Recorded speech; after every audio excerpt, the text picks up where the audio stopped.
हल्लाको पछि लाएर हुँदैन है गाइज हजुरहरूले पनि थाहा पाइराख्नु होला के को पाउनु सम्झिने पानी सम्झिने मात्रै हो माया भोलि पर्सि मबाट कुनै चित्त दुखाइ भयो मैले कुनै मिस्टेक गरेँ भने तिमीले हराएछु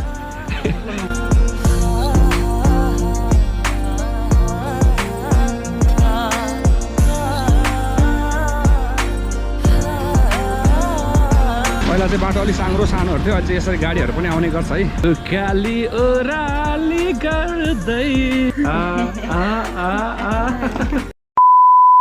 सो हेलो एभ्रिवान दर्शन नमस्ते welcome back to my channel and it's me your Jiwan Rai from धादिङबेसी है सो अहिले चाहिँ म धादिङबेसीमा छु बिहान 6 बजे आएर टक्क सुत्दै गएन गाइज सुत्दै भएछ कति 9:30 भइसकेको छ अहिले अब हामीले उठेर टक्क सरकारी कार्यालयतर्फ अघि बढ्नुपर्ने हुन्छ किनभने त्यहाँनिर यो राष्ट्रिय परिचय पत्र दिन्छ नि त सो त्यही भएर चाहिँ म धादिङबेसी आएको है सो अब चाहिँ हामी यहाँ रेडी भइसकेका छौँ कक्षा आइसकेको छ हाम्रो ल मर्निङ टेस्ट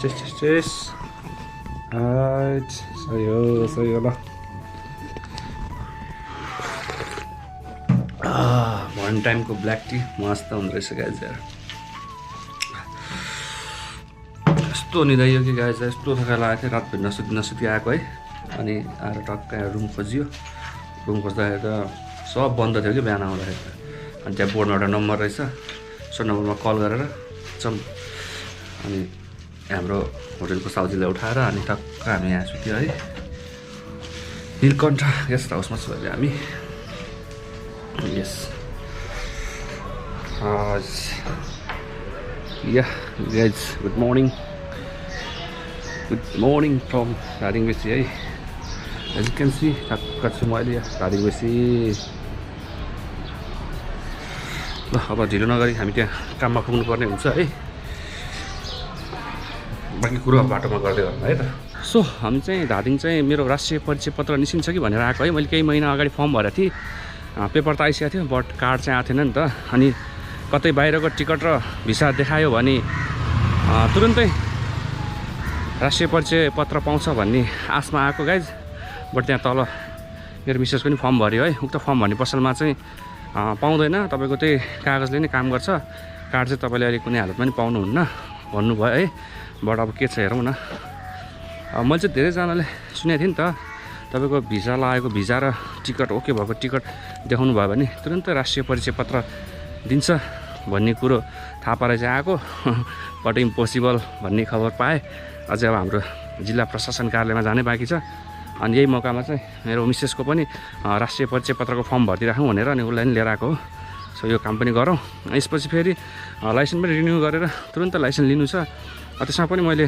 टिकट र भिसा सो गरेँ भने तुरन्त काम हुन्छ भन्ने सुनेर आएको गाइज हेर जानुभन्दा अगाडि बडी अब पहिलो गाँसमै ढुङ्गा परे जस्तो भएको छ गाइज हुँदैन भन्ने खबर पाएको छ अब आधिकारिक जानकारी चाहिँ अब हामी जिल्ला प्रशासन कार्यालय पुगौँ त्यसपछि अनि त्यहाँ गएर बुझौँला है हुन्छ कि हुँदैन भनेर यस गाइज हामी आइसकेका छौँ जिल्ला प्रशासन कार्यालय धादिङ है त ओहो सुनसानै रहेछ माहौल खासै प्याक छैन रहेछ आज बेलैमा होला त्यसो लक्ष्मी आउन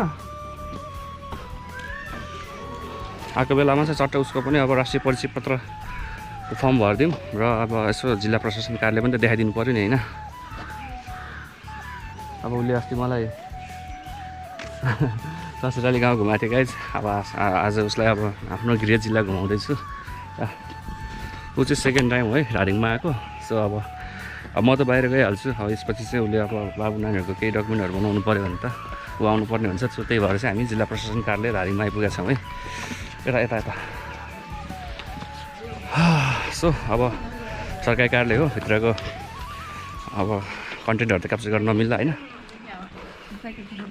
यस वेलकम टु जिल्ला प्रशासन कार्यालय हाम्रो सूचना अधिकारी श्री रामहरि शर्माजी हुनुहुँदो रहेछ ल ओके सर एउटा कुरा सोध्नु थियो मेरो पनि फर्म भरेँ मैले 3-4 महिना अगाडि डकुमेन्ट लिएर गइसकेको छु मेरो बाहिरको टिकट र भिसा ओके भइसकेको छ मैले पाउँछु सर कार्ड कार्ड त बनेर आएको छैन त्यसैले काम गर्छ तपाईँको स्क्यान कपी दिएको छ होइन तपाईँले फोटो सहितको सबै काम त्यसैले गर्छ कार्ड पछि आउँछ कार्ड आउँछ 1-1.5 वर्ष लाग्छ हस् धन्यवाद सो हजुरले थाहा पाइहाल्नु भयो होला है भिसा टिकट ओके भए पनि राष्ट्रिय परिचय पत्र चाहिँ तुरन्त नपाइने रहेछ नि त गाइज है प्रिन्टै भएन रहेछ अनि कहाँबाट ल्याउनु होइन सो त्यही हो अब मलाई चाहिँ धेरैजनाले भन्नुहुन्थ्यो कि भिसा र टिकट ओके भइसकेको छ भने राष्ट्रिय परिचय पत्र चाहिँ तुरन्तै दिन्छ अरे बाफ्रे हेट हल्लाको पछि लाएर हुँदैन है गाइज हजुरहरूले पनि थाहा पाइराख्नु होला अहिले राष्ट्रिय परिचय पत्र प्रिन्ट हुने क्रममा छैन नि त, सो त्यही भएर हो। अब 1.5 वर्षपछि आउँछ अरे, त्यही पेपरले काम गर्छ भनेपछि यस्तो भइगयो नि त होइन। कतै पाउँछ कि भनेर आएको नि त, मलाई धेरैजनाले भन्नुहुन्थ्यो अब भिसा र टिकट ओके छ भने पाइन्छ भनेर होइन, तर फेक रहेछ है गाइज। हजुरहरू पनि यसो सम्झिनु होला, बुझ्नु होला यो कुराहरूलाई। अब हरेक कुराहरू मैले हजुरलाई यसो जानकारी गराएर चाहिँ भिसा टिकट ओके भयो भने धेरै कुराहरू चाँडो सजिलो तुरुन्तै हुन्छ भन्ने सुनेर आएको, बट नो, पहिलो काम चाहिँ भएन। अब दोस्रो काम छ मेरो, काठमाडौँ गएर लाइसेन्स रिन्यू गरेर तुरुन्त स्मार्ट कार्ड अर्को लिनुपर्ने छ है। त्यहाँ पनि पाउँछु कि पाउँदिनँ, म भोलि बिहान नै काठमाडौँ पुग्छु है। सो आज चाहिँ अब यहाँ आइयो, बट अर्को काम चाहिँ भयो है, मिसेसलाई ल्याएको थिएँ, मिसेसको पनि सो राष्ट्रिय परिचय पत्रको लागि फर्म भर्नुपर्ने थियो, त्यो काम चाहिँ भयो। यही हो आज हाम्रो जिल्ला प्रशासन कार्यालय धादिङको अपडेट। अब यसपछि हामी टक्क हाम्रो गृह जिल्ला धादिङमा रहेको घरमा पुग्छौँ है आज टक्क बास बस्नलाई। अनि सबैसँग बिदा पनि लिनु छ नि त, बाहिर जाने बेला हुँदैछ। अब यही बेलामा आएको बेलामा चाहिँ सबैसँग बिदा लिएर अनि यहाँबाट निस्किन्छौँ। भोलि बिहान पुग्नु छ अनि एकान्त कुना ललितपुर लाइसेन्स रिन्यू है जीवन राईको या। सो गाइज टक्क यहाँ मेरो मिसेसले पनि आज राष्ट्रिय परिचय पत्र पाएको अवस्था गाइज। कति फटाफट काम हुने के, टक्क लाएर हाम्रो यो धादिङको जिल्लामा चाहिँ 11 बजे काम सकिसक्यो गाइज। हेर हाम्रो 10 बजे सुरु भएको 1 घन्टामा काम तमाम गाइज, नो प्रब्लम। राष्ट्रिय परिचय पत्रको लागि आएको गाइज, जे उसको काम चाहिँ सम्पन्न भयो। अब मेरो चाहिँ अब कार्ड चाहिँ नपाउने भए, अब कार्डै प्रिन्ट भएको छैन रहेछ गाइज, अनि कहाँबाट पाउनु भने धेरैजनाले तपाईँको भिजा र टिकट सो गर्नुभयो भने दिनुहुन्छ भनेर आएको, के को पाउनु, सम्झिने पानी सम्झिने मात्रै हो। अब सो ओके, अब यहाँबाट चाहिँ अब लाग्छौँ हामी यस जिल्ला प्रशासन कार्यालयबाट। By by. यस्तो दामी छ है बाटो पनि, टक्क हाइटमा उकालोमा पिच मस्त। टक्क हजुर हेर्न सक्नुहुन्छ हाम्रो धादिङ जिल्ला अदालत है। माया भोलि पर्सि मबाट कुनै चित्त दुखाइ भयो, मैले कुनै मिस्टेक गरेँ भने तिमीलाई आएर यसो के सानो ठाउँ है यो अदालत देखाइदियो नि, के थाहा हो भोलि पर्सि होइन, सधैँ पनि माया गर्छ भन्ने छैन नि त। त्यही भएर या धादिङ जिल्ला अदालत ओके। अब हामी टक्क मेन रोड टच हुन्छौँ अनि सरर पुग्नु छ हाम्रो घर दाई भाउजूबाट है। Wow guys look at the Dhading बजारको भ्यू है। यस टक्क हामी चाहिँ ओह्रालो लाग्दैछौँ, उकालोबाट आइयो। लास्ट भोक पनि लागिसकेको छ गाइज, अब अगाडि गएर टक्क खानासाना पनि खाउँ। यस गाइज हामी चाहिँ टक्कै खानासाना खानु लाग्यो, अब भोक लागिसकेको छ लास्ट है। ल चिकन अम्लेट सम्लेट सब आयो ओके, खाउँ त अब ल। अब हामी चाहिँ खानासाना खान्छौँ है, अनि टक्क भेटौँला फेरि। A few moments later. So guys खानासाना नै खाइयो है। कस्तो लाग्यो त माया तिमीलाई धादिङको खाना? दामी है, डबल खायो तिमीले आज त। You can see Nilkantha guest house, हामी टक्क बसेको गेस्ट हाउसै हो है।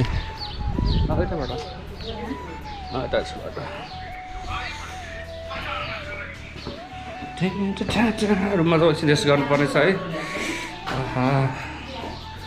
यो मस्तसँग खानपिन अब एकछिन भए रेस्ट गर्नुपर्ने हुन्छ गाइज। रात भएर नसुत्नु आएको, बिहान 2-3 घन्टा निद्रा त पुऱ्याइयो। अब टक्क लगाएर एकछिन यसो 1-2 घन्टा रेस्ट गरौँ, अनि त्यसपछि टाढा छैन हामी पुग्ने गन्तव्य आजको, पुगौँला केही छैन है त। लक्ष्मी खोइ ढोका खोला न। सो हामी चाहिँ टक्क रुमबाट निस्केर है अहिले यहाँ तल बजारमा आइसकेका छौँ। अब यहाँबाट हामी जाँदैछौँ खानीखोला टाइल घर है। टक्क टिकट लिइसकेका छौँ है, ग्रामीण यातायात सहकारीमा। टक्क अब यहाँबाट निस्किन्छौँ, 2 बजेको गाडी छ, 10 मिनट बाँकी छ। टक्क यहाँ फलफुल लिन लाग्यो, कोसेल लानु पऱ्यो नि त गाइज होइन। घर जाँदाखेरि यस्तो बाबु नानीहरू छ, दाइ भाउजूहरू हुनुहुन्छ, टक्क कोसेल लैजाउँ भनेर यहाँ चिकन सी टक्क हाम्रो धादिङको फलफुल बजार 2 किलो है, 2 किलो हाल्छ। यो गाइज हामी चाहिँ टक्क त्यो अगाडिको बसमा टिकट लिइसकेका छौँ है। यु क्यान सी आऊ छिटो आऊ माया, माया कसरी भुल्नुमा। बिहान मर्निङमा आउँदाखेरि त यस्तो दामी भ्यू देखाएको थियो है, यो बत्तीहरूले गरेर मस्त भ्यू हुँदो रहेछ। यस्तरी गमला राखेर बाटोमा यस्तो धादिङ बजार चाहिँ व्यवस्थित रहेछ।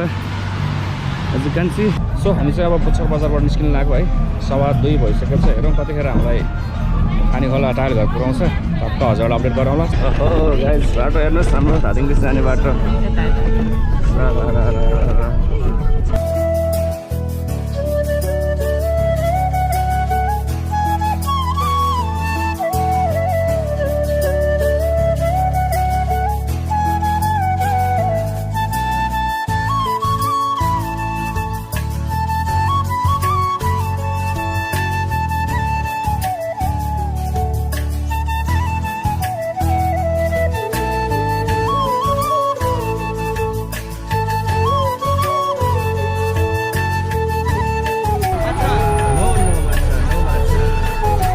छोड 2 घन्टा भयो हिँडेको है। अहिले हामी छौँ गल्छीमा।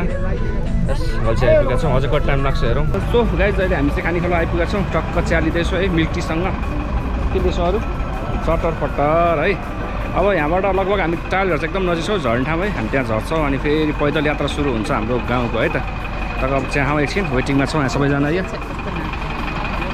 यस द भ्यू अफ कानी खोला। सो गाइज फाइनली हामी चाहिँ टक्क टाइल घर झरिसकेका छौँ है। कति बज्यो 6:45 भएछ। एन्ड देन हेयर इज मन्दिर है। यो मन्दिर चाहिँ जे होस् म एकदम सानो छँदाखेरि देखिरहेको मन्दिर हो। ठ्याक्क हाम्रो यो टाइल घर चोकमै छ है। राइट ल दर्शन गर लक्ष्मी। ल हजुर पनि दर्शन गर्नु होला है त टाढेबाट भए पनि। यस सो अब हामी चाहिँ यहाँबाट ओह्रालो लाग्नुपर्ने हुन्छ है। घर चाहिँ त्यो लोकेसनमा हो है। अब हामी यहाँबाट झर्दै उहाँ पुग्छौँ। सो या गाडी आउँदै गर्छ। जे होस् जीवन राई सानो छँदाखेरि दौडिने कुद्ने खेल्ने बाटो यही हो है। मजा आउँछ नि त। जे होस् बालापनमा समय बिताएको ठाउँ हो नि त यहाँ। पहिला चाहिँ बाटो अलिक साँग्रो सानोहरू थियो। अहिले चाहिँ यसरी गाडीहरू पनि आउने गर्छ है। बाटो पनि पिच कहीँ चाहिँ अलिअलि कच्ची रहेछ। बट केही छैन हो आफ्नै गाउँ फर्की आए काली ओराली गर्दै खोला नाला सागर तर्दै आधी बेरी यता आउनु लक्ष्मी। यता आऊ त एकचोटि। यहाँबाट थियो कि एउटा पहिला ठाडो बाटो। अहिले सबै भत्किसक्यो जस्तो छ यो बाटो। ओहो पहिला यहाँबाट एउटा बाटो थियो है ठाडो बाटो सिधै त्यो रोड हो नि त माथि हो। त्यहाँ हामी पुग्थ्यौँ है। यतैबाट थियो सबै यो भत्किसकेको छ यो। अब जमाना भयो है। पहिला हिँडेको बाटोहरू याद आउँछ नि त सानो छँदाखेरि। अहिले चाहिँ अलिक माथिबाट चाहिँ एउटा नयाँ बाटो बनेको थियो है। बट हामी त्यो बाटो गएनौँ। त्यो बाटोमा चाहिँ बस्ती नै बस्ती छ घरै घर थियो है। डरसर हुन्थेन। अनि पहिला त्यो बाटो नहुँदाखेरि हामी हिँड्ने मेन बाटो यही थियो नि त। सो यही बाटो हिँड्दाखेरि यहाँनिर पहिला हामी सानो छँदाखेरि धेरै घटनाहरू पनि सुनिने गरिन्थ्यो कि। बट अहिले चाहिँ केही छैन यहाँ एकदम नर्मल छ। टक्क हामी जाँदैछौँ आज है। जङ्गल छ कि अलिकति गाइस। सो त्यही भएर चाहिँ अलिकति डरलाग्दो ठाउँ छ। अब पहिला चाहिँ यहाँनिर धेरै लुटपाटहरू के धेरै घटनाहरू भएको रेकर्ड पनि छ यो ठाउँमा। बट अहिले चाहिँ धेरै वर्ष भइसक्यो नथिङ गाइज। दामी तर भ्यू चाहिँ यस्तै जङ्गली बाटो हुँदै आरामले गइन्छ है। के छ माया पहाड घर आउँदा कस्तो लाग्यो फिलिङ्स भइरहेछ बुढेको? अलि रमाइलो यार। जीवन राईको लागि केही भनिदेऊ न तिमीले यार। के भने स्माइलै दामी छ किलर हो नि त मेरी माया त। अझ बाबु नानीहरूलाई ल्याउन पाएन है। अब नेक्स्ट टाइम आउँदाखेरि ल्याउनु पर्ला यार। के अब पढाइ छ बाबु नानीहरूको होइन। पढाइ छुट्छ। सो त्यही भएर हामीले नल्याएको। टक्क हामी आज अब बुढाबुढी दाई भाउजूहरू काका काकीहरू सबैजना हुनुहुन्छ नि यहाँ दिदीहरू है। म चाहिँ बाहिर जान लागेको हजुरहरूलाई थाहा छैछ मैले भ्लगमा भनिरहेको थिएँ है। अनि दाई भाउजू सबैसँग बिदा लिन चाहिँ म आज यहाँ आएको है। बिदा लिनु पऱ्यो नि त। अब जाँदैछु। अब एकैचोटि सिमराबाट काठमाडौँ गएर फ्लाइटको लागि डाइरेक्ट जाने प्लानिङ गरे भएर चाहिँ अब यो बिचमा चाहिँ आएको बेलामा सबैजनासँग यसो भेटेर नै जाउँ भनेर चाहिँ टक्क म यहाँ आज अब मेरो पहाड घर जाँदैछु भनौँ न होइन। या जीवन राईको होम टाउन। ओहो जुन लागेको छ दिउँसै दामी। खोइ गोप्रोमा त नदेखिँदैछ क्यारे। राइट यस्तो डेन्जर बाटो छ यो। हामी राति एक्लै हिँड्थ्यो यार यो बाटोमा। म अहिलेसम्म याद छ कतिचोटि हिँडेँ क्या म। हिँड्छ अहिले त मान्छे। पहिला हो डर भनेको। हामी सानो छँदाखेरि हो यो ठाउँमा धेरै डर थियो। पिच थिएन नि त्यो बेला है। पिच थिएन कच्ची थियो बाटो त यत्रो ठुलो थिएन। अनि सानो बाटो थियो। अहिले त बाटो पनि बढाएर पिच पनि गरेको छ गाइज क्यान सी हाइट। यस्तो छ यहाँको भिड ल हेर्नुहोस् ठाडै भिड आम्बो। घर नजिक चाहिँ अलिकति बाटोहरू बन्न अझै बाँकी रहेछ। यस्तो कच्ची बाटो हिलो छ है। दामी सरकारी गाडीहरू यसरी हिँड्ने गर्छ यहाँनिर। काउलीको सिजन रहेछ यार। आम्बो काउली लानुपर्छ क्या लक्ष्मी? काउली लाने हो? कसरी लाने? ओके ल। के छ मेरो निशिराजा? ठिक छ ल। एडमिन सबै खाने हो? अब म त खिचिदिन्छु नि तिम्रो भिडियो। सबै खाने हो हेलो गाइज भन्देऊ न हेलो हेलो गर्दैन त्यसरी हेलो गर्नु हेलो भतिज या सो फाइनली हामी चाहिँ यहाँ घर आइसकेका छौँ है अब एकछिन फ्रेस हुनु पऱ्यो पसिना कस्तो आएको क्या हिँडेर आउँदाखेरि भिजेर है पसिना है तनाव भइरहेको छ गाइज केही छैन अब घर आइसकेको छु फ्रेस भइन्छ एकछिन ठक्क बस्ने रेस्ट गर्ने नास्ता खाने है यही थियो आजको अपडेट अब हजुरहरूलाई कस्तो लाग्यो भ्लग अब आजको भ्लगमा चाहिँ खास विशेष कुरा चाहिँ हजुरहरूको लागि एउटा इन्फर्मेटिभ भिडियो थियो है भिजा र टिकट आएको भरमा तपाईँले राष्ट्रिय परिचय पत्रको कार्ड चाहिँ पाउनुहुन्न है फर्म भरेर चाहिँ फर्म त जतिखेर भरे नि भइहाल्यो कार्ड पाउँछ भनेर चाहिँ म गएको बट त्यो कार्ड पाएन गाइज भ्रममा नबस्नु होला ओके सो यति थियो आजको अपडेट यति भन्दै अहिले चाहिँ बिदा हुन्छु अब भोलि चाहिँ काठमाडौँ गएर फेरि लाइसेन्सको बारेमा पनि टक्क हजुरहरूलाई जानकारी अपडेट गर्छु है म भिजा र टिकट आएको भरमा लाइसेन्स तुरन्त रिन्यू गरेर तुरन्त लाइसेन्स पाउँछ भन्ने सुनेको मात्रै हो मैले है फेरि यकिन छैन हजुरले अब यो यसपछिको भ्लगमा थाहा पाउनुहुनेछ सो यही भन्दै अहिले चाहिँ बिदा हुन्छ okay bye see you or next vlog